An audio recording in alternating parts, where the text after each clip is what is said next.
आशेचा रेशमी धागा विणताना डॉक्टर जोगेश देवरी, पद्मश्री 2026, एक सेरिकल्चरिस्ट ज्यांनी साध्या घरगुती रेशीम किड्यांच्या पालनाचं एका समृद्ध उद्योगात रूपांतर केलं. सुरुवातीला त्यांनी आपल्या आईला रेशीम कातून संघर्षमय उदरनिर्वाह करताना पाहिलं. तेव्हा त्यांना जाणवलं की निसर्गाची अनिश्चितता शेतकऱ्यांना गरीब आणि असुरक्षित बनवते.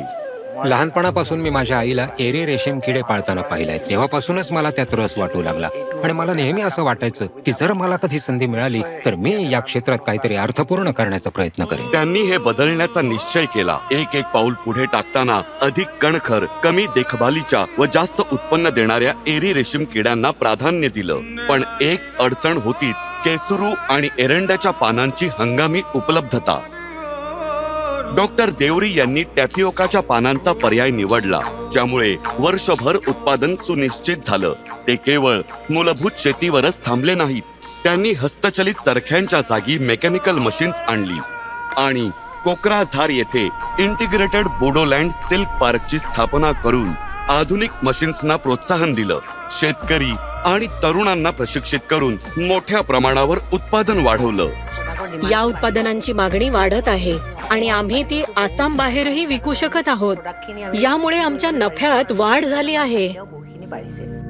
सोबतच त्यांनी ककून बँकेपासून ते फायनल प्रिंटेड फॅब्रिक पर्यंतची संपूर्ण प्रक्रिया एकाच ठिकाणी एकत्रित केली. यामुळे शोषक मध्यस्थ नाहीसे झाले आणि लाभ थेट कारागिरांपर्यंत पोहोचला. त्यांच्या प्रयत्नांमुळे 1600 गावांमध्ये एक मूक क्रांती घडून आली, ज्यामुळे महिला प्रमुख निर्णयकर्त्या आणि आर्थिक नेतृत्वकर्त्या म्हणून सक्षम झाल्या. आमच्या समाजात हे काम प्रामुख्याने गरीब वर्गाकडून केलं जातं, पण आम्हाला यात सुशिक्षित वर्गालाही आणावं लागेल. भारत सरकारनेही पुढाकार घेतलेला आहे. आम्ही 2047 पर्यंत चीनला मागे टाकून रेशमाचे प्रमुख उत्पादक बनण्याचे लक्ष्य ठेवले आहे. मानस राष्ट्रीय उद्यानाजवळ त्यांनी एक जंगली मुगा अभयारण्य स्थापन करून सिद्ध केलं की परंपरा आणि निसर्ग एकत्र नांदू शकतात.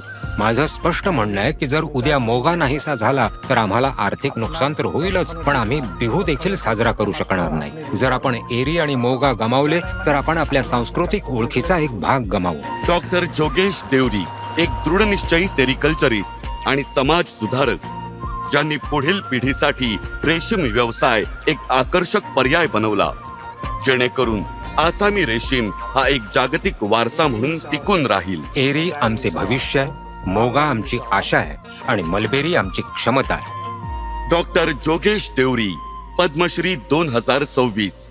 कोटी कोटी नमस्कार.